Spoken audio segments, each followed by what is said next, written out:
ಅಲ್ಲಿಗೆ ನಮಸ್ಕಾರ. ನಾನು ಡಾಕ್ಟರ್ ಜಯಶ್ರೀ. ಇವತ್ತು ನಾನು ಹೇಳೋ ಟಾಪಿಕ್ ಟೀತ್ ರೀಪ್ಲೇಸ್ಮೆಂಟ್ ಬಗ್ಗೆ. ಟೀತ್ ರೀಪ್ಲೇಸ್ಮೆಂಟ್ ಅಂದರೆ ಏನು ಅಂದರೆ, ನಿಮ್ಗೆ ಹಲ್ಲು ಇರಲಾರ್ದ ಹತ್ರ ಹಲ್ಲು ಹಾಕ್ಸ್ಕೊಳ್ಳೋದು, ಹೊಸ ಹಲ್ಲನ್ನ ಹಾಕ್ಸ್ಕೊಳ್ಳೋದು.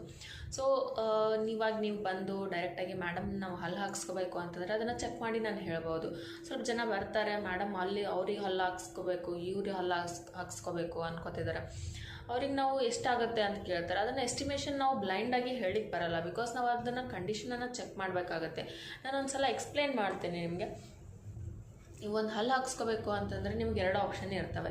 ಒಂದು ರಿಮೂವೇಬಲ್, ಒಂದು ಫಿಕ್ಸ್ಡ್. ರಿಮೂವೇಬಲ್ ಏನು ಅಂದರೆ ಅದನ್ನು ಹಲ್ಲನ್ನ ಪ್ರತಿದಿನ ನೀವು ತೆಗೆದು ಮಾರ್ನಿಂಗ್ ಮತ್ತು ಕ್ಲೀನ್ ಮಾಡಿಕೊಂಡು ಹಾಕ್ಕೊಳ್ಳೋದು. ಫಿಕ್ಸ್ಡ್ ಅಂತ ಅಂದರೆ ಇಲ್ಲಿ ನೋಡಿರಿ, ಇದು ಒಂದು ಇಂಪ್ಲಾಂಟ್ ಆಗಿರುತ್ತೆ. ಒಂದು ಇಂಪ್ಲಾಂಟ್ ಅಂದರೆ ಸ್ಕ್ರೂ ಅನ್ನೋದನ್ನು ನಾವು ಬೋನಲ್ಲಿ ಹಾಕ್ತೀವಿ. ಸೊ ಅದ್ರ ಮೇಲೆ ಕ್ಯಾಪ್ ಬರುತ್ತೆ. ಸೊ ಇದು ಫಿಕ್ಸ್ ಆಗಿರುತ್ತೆ, ಅಂದರೆ ಪರ್ಮನೆಂಟ್ ಆಗಿಯೂ ಇರುತ್ತೆ.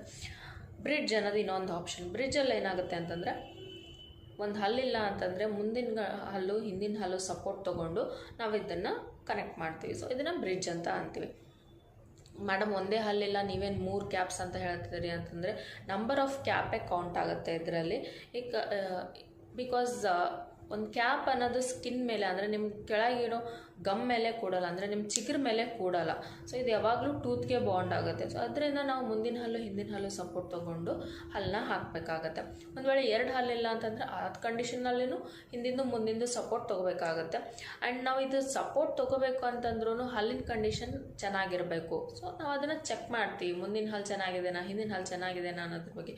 ಸ್ವಲ್ಪ ಜನಕ್ಕೆ ಹಿಂದಿನ ಹಲ್ಲು ಲಾಸ್ಟ್ ಹಲ್ಲೇ ಇರೋಲ್ಲ. ಸೊ ಇಂಥ ಕಂಡೀಷನ್ನಲ್ಲಿ ನಾವು ಇನ್ನೊಂದು ಹಲ್ಲು ಇರೋಲ್ಲ ಹಿಂದ್ಗಡೆ ಸಪೋರ್ಟ್ ತೊಗೊಳಕ್ಕೆ. ಸೊ ಅದರ ಅಕಾರ್ಡಿಂಗ್ ನಾವು ಟ್ರೀಟ್ಮೆಂಟ್ನ ಎಕ್ಸ್ಪ್ಲೇನ್ ಮಾಡ್ತೀವಿ. ಸೊ ನೀವು ಯಾವಾಗೇ ಆಗಲಿ ಡೆಂಟಲ್ ಟ್ರೀಟ್ಮೆಂಟ್ಸ್ ಅನ್ನೋದು ನೀವು ಡೈರೆಕ್ಟಾಗಿ ಕನ್ಸಲ್ಟ್ ಮಾಡಿದ್ರೇ ನಿಮಗೆ ಕ್ಲಾರಿಟಿ ಬರುತ್ತೆ. ನೆಕ್ಸ್ಟ್ ವೀಡಿಯೋ ಅಲ್ಲಿ ಇನ್ನೊಂದು ಡೆಂಟಲ್ ಇನ್ಫಾರ್ಮೇಷನ್ ಬಗ್ಗೆ ಹೇಳ್ತೀನಿ. Thank you.